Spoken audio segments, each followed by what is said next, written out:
নূহ আলাইহিস সালামের যুগের মানুষ সর্বপ্রথম এই মূর্তি পূজা শিরক করেছে। এর আগে মূর্তি পূজা ওয়ার্ল্ডে ছিল না, নূহ আলাইহিস সালামের যুগ থেকে শুরু হয়েছে। তাহলে এটাকে আমরা সর্বোচ্চ পর্যায়ে সনাতন বলতে পারি না।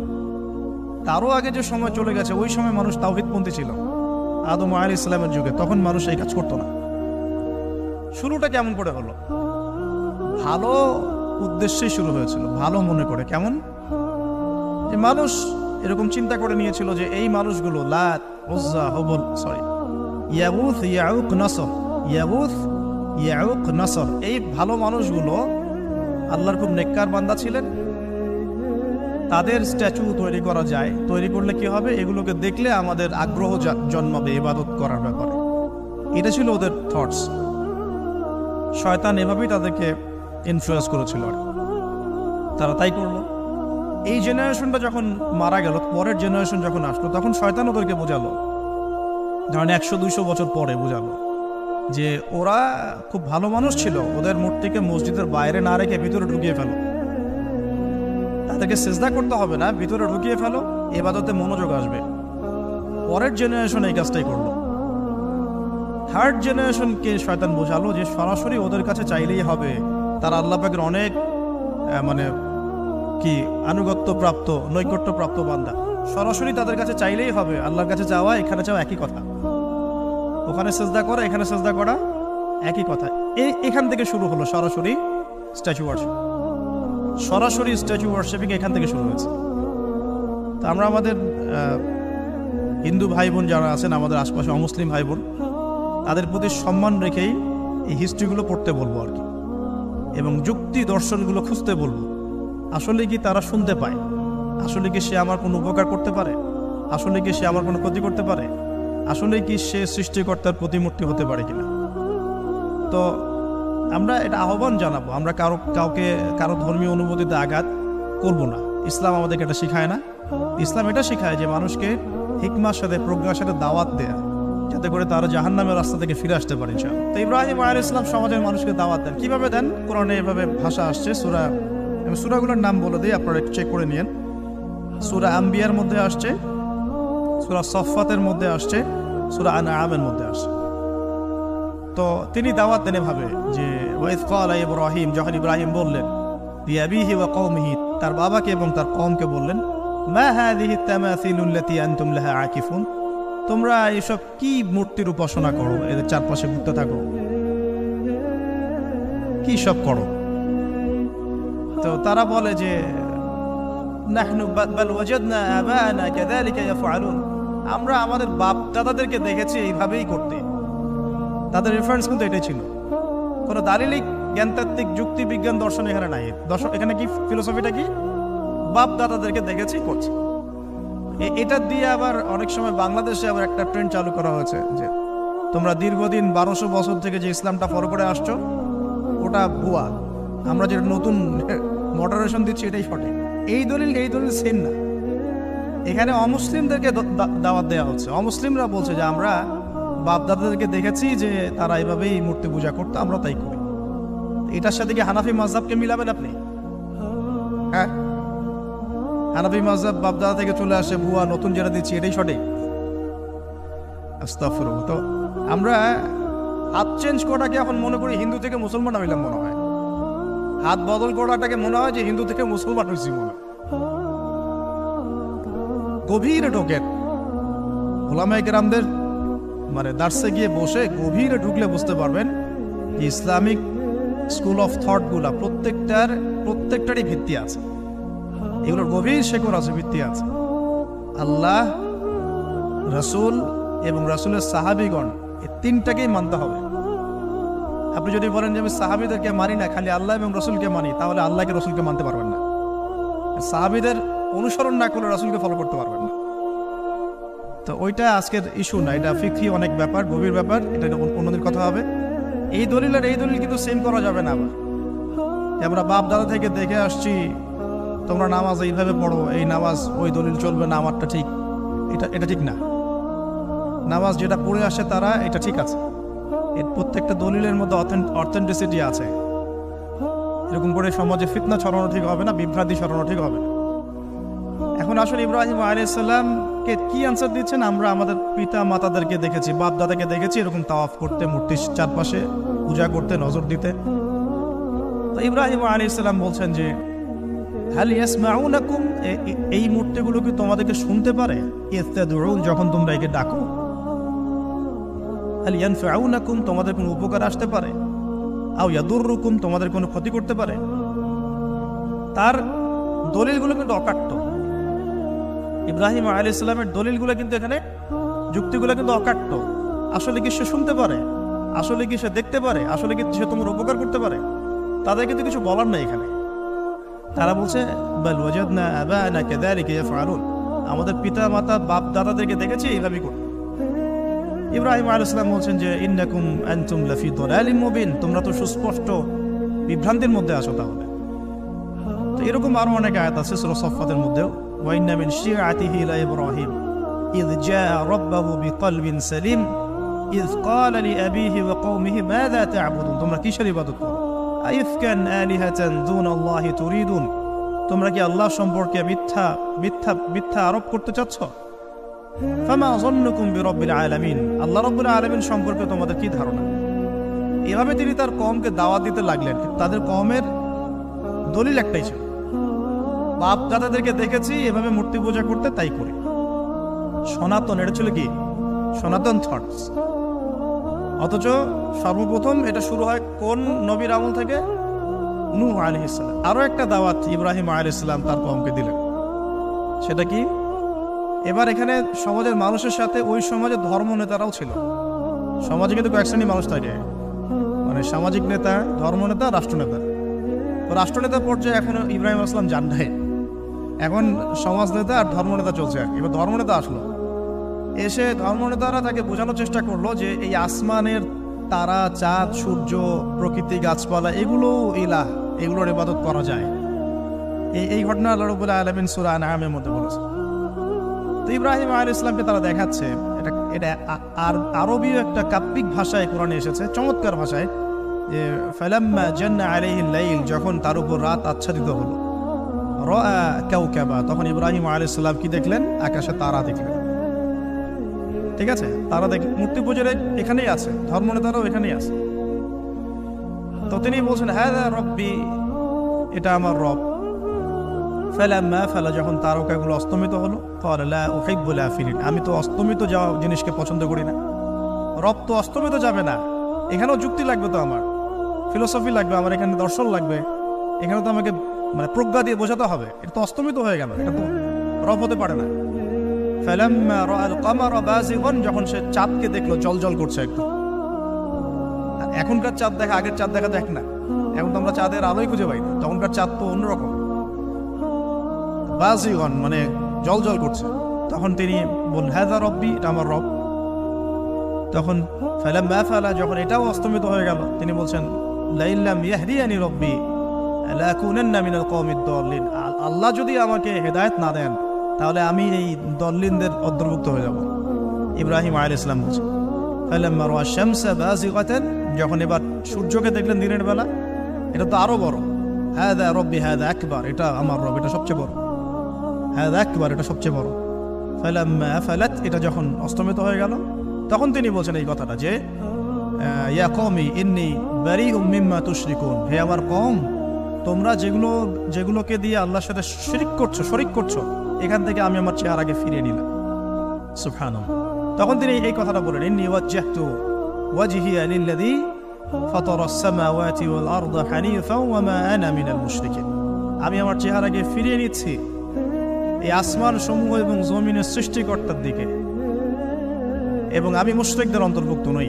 ইন্না সলাতি ওয়া নুসুকি ওয়া মাহইয়ায়া ওয়া মামাতি লিল্লাহি রাব্বিল আলামিন, আমার সালাত, আমার কুরবানি, আমার স্যাক্রিফাইস, আমার জীবন, আমার ফুল লাইফ, আমার মৃত্যু, সবকিছু কার জন্য? জগৎ সমূহের প্রতিপালক আল্লাহর জন্য। লা শারীকা লাহু, তার কোনো শরীক নাই।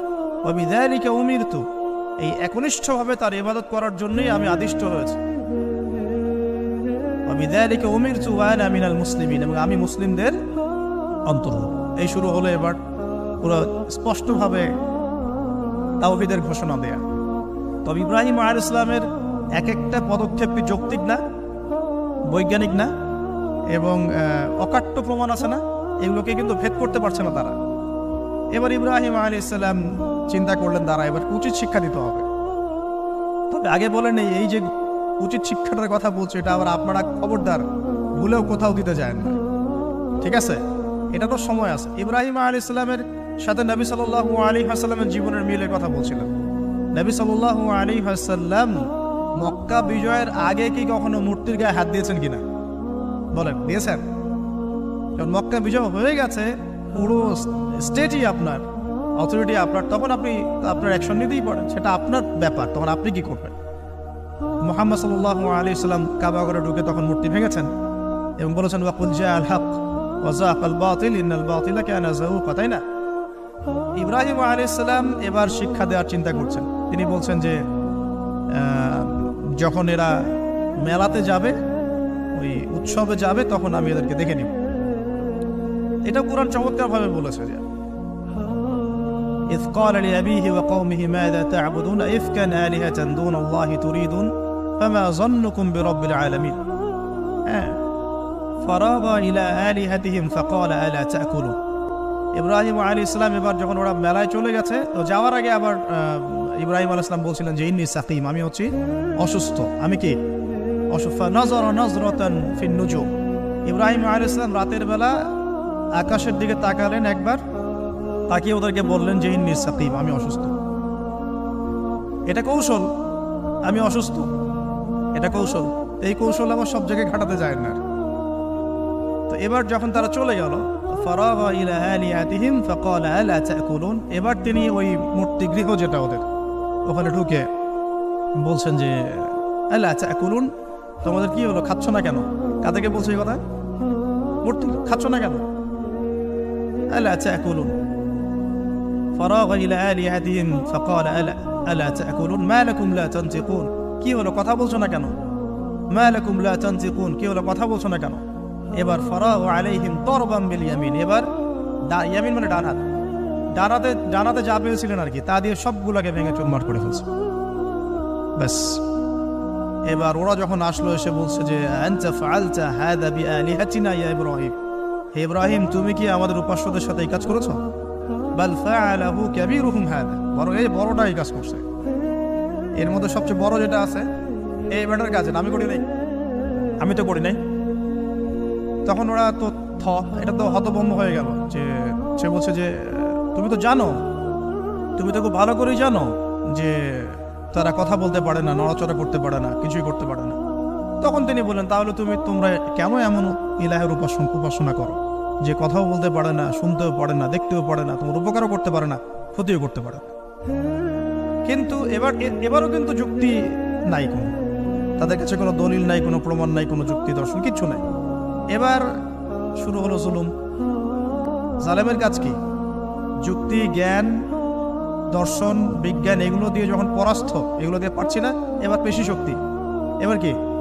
পেশি শক্তি। ব্যাস, এবার পেশি শক্তি। ইব্রাহিম আলাইহিস সালামকে নিয়ে যাওয়া হচ্ছে নমরুদের দরবারে। এবার চলো, এবার তোমার আছে খবর আছে। এবার পুরো রিমান্ড হবে 7 দিনের। একদিন রিমান্ড হলেই অবস্থা খারাপ হয়ে যাওয়ার কথা। ইব্রাহিম আলাইহিস সালামকে এবার নিয়ে যাচ্ছে ধরেন নমরুদের কাছে। কি যে হবে আল্লাহ ভালো জান। ইব্রাহিম আলাইহিস সালাম যখন যাচ্ছেন তখন কি তিনি জানতেন যে আল্লাহ পাক তাকে আগুন থেকে বাঁচাবেন? এই ঘটনা যে ঘটবে তিনি কি জানতেন? আচ্ছা, আমরা না হয় জানি যে এমনটা হয়েছিল। ইব্রাহিম আলাইহিস সালাম ওই সময় তো আর জানতেন না যে কি হতে যাচ্ছে। তার মানে তার ওই সময় তার ইমানের তেজ, তার স্থিরতা, ইস্তেকামা এবং তাওয়াক্কুল কত বেশি ছিল। তাকে নিয়ে যাওয়া হচ্ছে।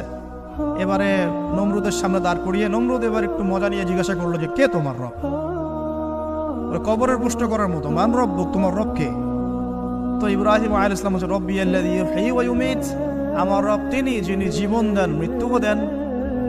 এবার নমরুদ বলছে ক্বালা আনা উহয়ী ওয়া উমীত, আমি তো জীবন দিই আর মৃত্যু দেই। কিভাবে? একজন যাবজ্জীবন প্রাপ্ত আসামিকে ডেকে নিয়ে ছেড়ে দিল, দিয়ে বললো যে জীবন দিলাম। আর একজন আসামিকে ডেকে তৎক্ষণাৎ মৃত্যুদণ্ড দিয়ে মৃত্যু দিলাম।